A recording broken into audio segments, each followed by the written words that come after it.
Right now. Okay. Hello, everybody. I'm going to tell you guys a story on how I came to Christianity and what came about of me finding my religion. So it started off when I was in middle school.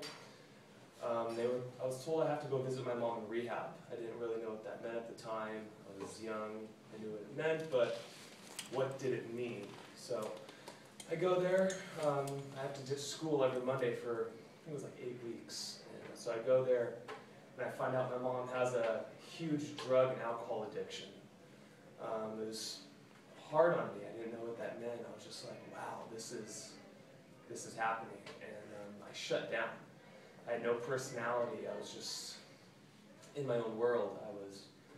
I wasn't able to communicate with others, especially at my own age. I wasn't able to communicate with my age group because I wasn't able to explain, hey, what was I doing those Mondays? And so I matured in some ways. So I was able to talk to adults really well at a young age, but when it came to class, I just sat there and just did what I was told, and that's what it came with. So when I go up through high school, I was just getting picked on a lot through high school, being that quiet kid. And so when senior year came, I started experimenting with drugs and alcohol. And that was did a little bit more than experimenting after one point. I graduated, and it was just, that's what life was about. It was the only thing that could numb my anger, my depression, it's what I lived for at one point. It was just what brought in the money. It was what brought in the fun. It was like, that was life. It was, other than that, I found no meaning in life. Why was I here? Why was I on this planet? It was that fun at that time, so I did. I found a girlfriend. I was the only person I was able to open up to. She meant a lot to me at the time. I opened up to her completely. I told her everything about my mom, and she kind of gave me that personality that I had. It was that love I was looking for, just someone to show me some love, a hug, just something that meant more than nothing, right? So she knew about what I was doing with the drugs and the alcohol, and she knew everything I was caught up into in life. And when she told her mom what I was doing, the mom flipped. She flipped out. And she told me, Mitchell, I don't want to see you again. I was like, okay, this sucks. So I knew they were going to call the police, and I freaked out. So I had a one-way ticket to Boston, spontaneous. I'm cut out. So on my last night in the Bay Area, I got run over by a car. Skateboarding, got hit by about 50 miles an hour by an SUV from this girl in my school. I knew who she was, so there wasn't much I could do. There's no witnesses, just my word against hers. So I was like, okay. So they took me to the hospital. I went home.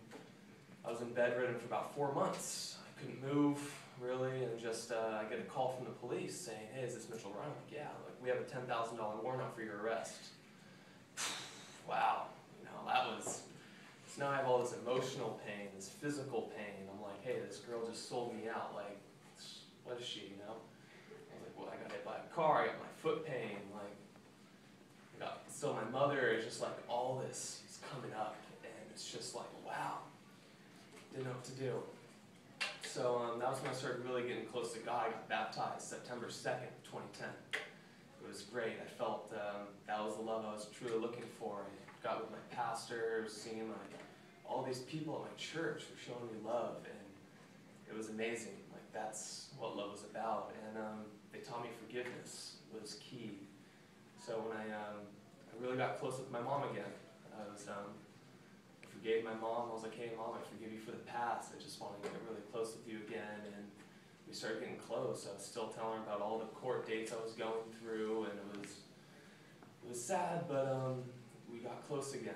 And then on January 19th, she passed away. And it was another devastating hit to my heart. I was just like, crap, again. And I just didn't know what to do from that. I didn't run away from God. I wasn't mad at anybody. I was happy that my mom was, repented.